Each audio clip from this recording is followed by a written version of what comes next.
Welcome, everyone, to another enlightening episode of Dr. Mercola's Cellular Wisdom. Here, we explore the inner workings of the body and shine a bright light on the lesser-known corners of our health. I'm Ethan Foster, your resident observer of life's many puzzles, and joining me today is my brilliant co-host, Alara Sky. I'm delighted to be here, Ethan. You know me, I just can't stay away from any topic that dares to mix hard facts and humor. And speaking of mixing, we have quite a blend to discuss. Statins, cholesterol, and an unexpected guest called glaucoma. It's the medical trifecta nobody asked for, but everyone needs. Indeed. In a world where medication is marketed like candy, statins have become a staple on the pharmacy shelves. Many people casually pop them in pursuit of lower cholesterol. But there's a catch that sounds like a punchline. Recent studies suggest these cholesterol-lowering drugs might raise the risk of glaucoma. That's right. There's a chance your eyes might pay a price for that oh-so-magical drop in LDL. When we say raise the risk, we're not kidding around. In some research, statin users saw a 13% boost in glaucoma risk. It doesn't sound like much at first, until you realize the condition can lead to permanent vision loss. If you lose your eyesight, you can't read labels telling you how many side effects your medications have. Ironic, isn't it?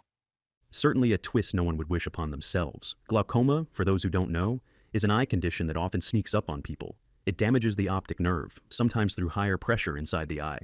No fireworks, no big announcement, just a gradual threat to vision. And next thing you know, you're rummaging around trying to remember where you left your reading glasses. Or calling the neighbor's cat your own. It's a real issue and can strike silently. Now, the statin-glaucoma relationship is complicated because it doesn't happen to everyone.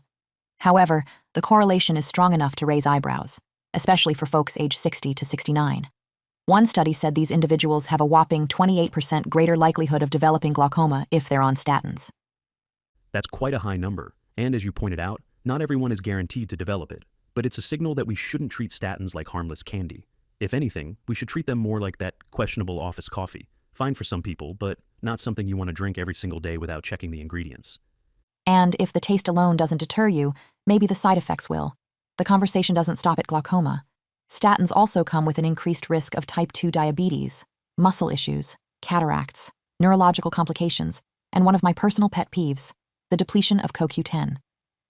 CoQ10 depletion is something we don't hear enough about in everyday health conversations. It's almost as if the disclaimers say, by the way, your body might start running out of a key antioxidant that helps cells function properly. Then they whisper, but hey, your LDL is lower, so that's progress, right? Meanwhile, your muscles and mitochondria are going on strike. That's a fair way to put it. Because CoQ10 is important for energy production in your cells, losing it can lead to muscle pain or weakness, myopathy to be fancy about it. People often end up attributing their muscle aches to age or that new weightlifting routine they started last week without realizing a statin might be part of the story. And we haven't even scratched the surface of the long-term links with certain cancers, stroke types, or how they might tinker with your neurological wiring. By the end of this conversation, people may be tempted to fill their medicine cabinets with kale and carrots instead. But let's slow down and examine the big picture. Yes, kale, carrots, or maybe a solid daily walk in the park. However, there's a question hanging in the air. Why do we even care about cholesterol so much? Are we so afraid of it that we'll do anything to lower it, possibly risking other aspects of our health? Cholesterol has a bit of a PR issue. It's widely demonized, but in reality, it's an essential building block. It forms cell membranes, helps produce hormones, and assists in making vitamin D when that sunshine hits your skin. It's like the unsung hero that holds the body together. Yet we've villainized it so thoroughly, you'd think it's the root of all evil. Right.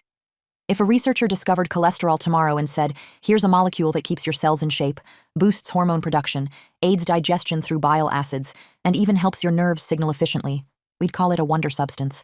But because of marketing or fear, or a combination, cholesterol is seen as a must-be-vanquished baddie. And to be fair, too much of anything is problematic. We're not telling people to ignore extremely high levels of LDL, but focusing only on the lowest possible LDL is a bit like trying to fix a leaky roof by removing all traces of water from your house while ignoring the hole in the ceiling. Exactly. Often the real culprit behind cardiovascular diseases is insulin resistance. That can lead to arterial damage, which triggers your body to send cholesterol as a repair team. If you keep pounding that cholesterol team down with statins, you might be ignoring why the team was deployed in the first place. Spoiler alert, it's usually diet, stress, or some combination of lifestyle factors. Speaking of diet, one major villain, unlike cholesterol, might be excess linoleic acid, or LA, found in seed oils. These widely used oils are in everything from salad dressings to snack foods, and they can wreak havoc by messing with your mitochondria, your cell's energy factories. Ah, the mitochondria, famously known as the powerhouse of the cell. But if you feed your powerhouses the wrong fuel, like an overload of seed oils, the energy output can crash. It's like dumping pancake syrup into your car engine and expecting it to run smoothly. We'd have a pretty sweet-smelling car, but it wouldn't get very far.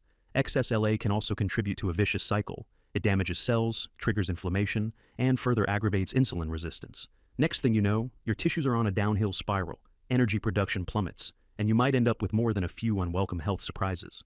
And once you layer in other offenders, synthetic estrogens, EMFs, and endotoxins from a disrupted gut microbiome, you've got a four-headed monster. If this were a movie, it would be the unstoppable creature rampaging through your body's cityscape. I can picture the trailer coming this summer, the 4 E's of mass destruction, excess LA, estrogens, EMFs, and endotoxins. But let's remember, movies usually have heroes. And in this plotline, our heroes are healthy diet choices, sunlight in moderation, stress management, good sleep, and a dash of daily movement. Don't forget cutting out or drastically reducing seed oils. That might be the underappreciated sidekick in the superhero roster. After all, if you keep removing the biggest irritant to your cells, maybe they'll thank you by functioning better. And if your cells are happy, your mitochondria are happy, and your entire body can hum along nicely. A hum that might just outcompete the sugar-laden jingle of snack commercials. Of course, this is a big shift for many people. We live in a convenience-driven world where fast and cheap usually wins out. But taking small steps, like reading labels or cooking more at home, can lead to huge payoffs in heart health, metabolic health, and frankly, overall sanity. Sanity's important, and cooking at home doesn't have to be complicated. You can keep it simple with whole foods. Maybe skip the canola oil and try an avocado oil or olive oil if you want to reduce that LA load. Plus, you avoid all the sneaky preservatives that pop up in prepackaged meals. We'd be remiss not to mention that moderate exercise and good sleep are also part of the puzzle. Many people overlook sleep, but without it, your body's basically trying to do an advanced calculus exam on zero coffee. It's just not going to go well. Think of it this way. You wouldn't let your phone battery run down to 1% every day, expecting it to function at full capacity. Yet we do that to ourselves all the time. Then we wonder why we feel sluggish, why we're reaching for that third cup of coffee, or why a short walk around the block feels like an expedition. It's the big eye-opener. We have the power to improve our health by addressing our lifestyle choices.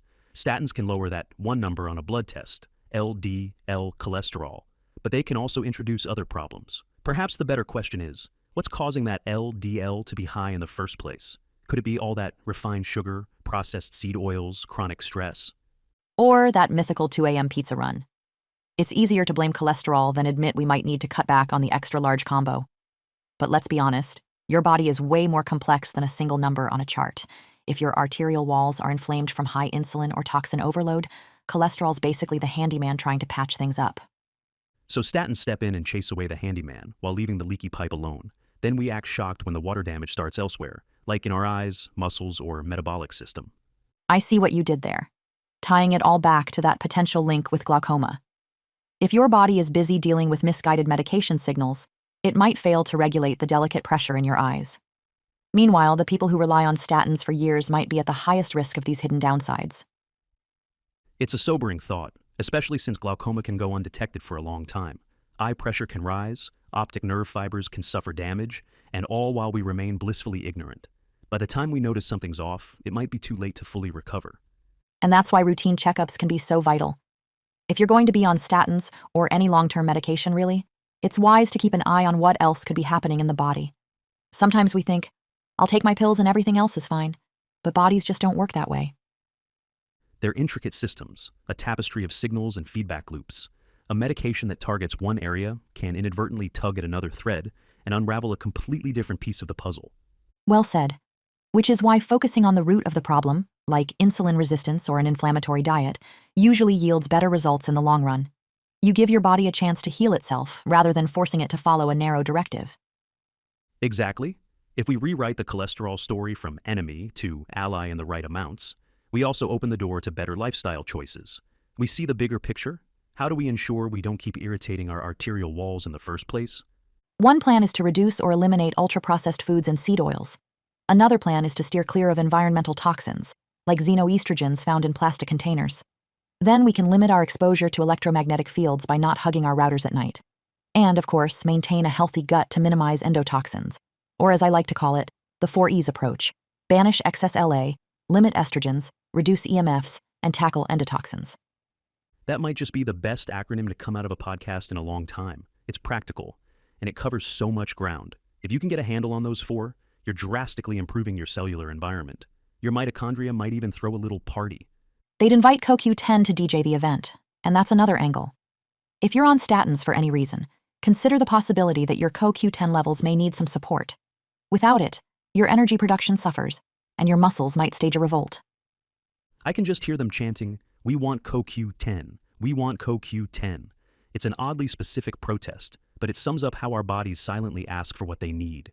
And if we don't answer, we pay for it through aches, pains, and other health issues. You know, Ethan, we've done a thorough job of describing how statins can do more harm than good, especially if they're prescribed without considering lifestyle changes. And I like to imagine we've done it with style and just enough sass to keep people listening. SAS is your specialty, but yes, we've laid out quite the case. The main point is to remember that statins aren't inherently evil, but they're not without risks. If we swallow them blindly, we might be compromising crucial parts of our health. Meanwhile, a broader root cause approach often proves more sustainable and less likely to result in surprise side effects like glaucoma. And if your eyes are the windows to your soul, you definitely don't want them overshadowed by blindness or impaired vision. Being able to see clearly, and not just literally, is part of being an active participant in your own health journey. I hope our listeners feel a little more equipped to tackle these issues, whether they talk to their healthcare providers or assess their diets. Knowledge is power, and taking small steps in diet, sleep, exercise, and stress management can yield huge dividends. Too true. And with that, we're wrapping up another episode of Dr. Mercola's Cellular Wisdom, where the conversation always starts with data and ends with a dash of humor. We hope you found some perspective, learned a thing or two about cholesterol, and maybe even chuckled along the way. This has been Ethan Foster, your observer of the human condition, accompanied by the sharpest mind and tongue I know, Ilara Sky. Thanks for joining us, everyone. Keep those eyes healthy, those mitochondria revved, and remember, it's not just about living long, but living well. Until next time, stay curious, stay informed, and if you must do something blindly, try a trust fall with a friend, not with your health.